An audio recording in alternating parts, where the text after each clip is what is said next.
برایان تریسی در کتاب راهکارهای موفقیت میگوید وقتی به دو موضوع مهم پی بردم، نقطه عطفی در زندگیم پدیدار شد.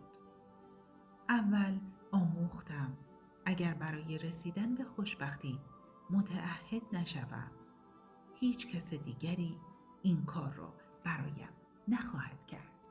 اگر هدفم در زندگی این باشد که دیگران را شاد کنم، همیشه در خدمت و اختیار احساسات دیگران خواهم بود. من آموختم اگر زندگیم را برای خوشبخت کردن دیگران سازماندهی کنم، اقدامی برای ناراحت کردن خودم انجام دادم. دوم متوجه شدم آنچه را که ندارم نمیتوانم به دیگران بدهم.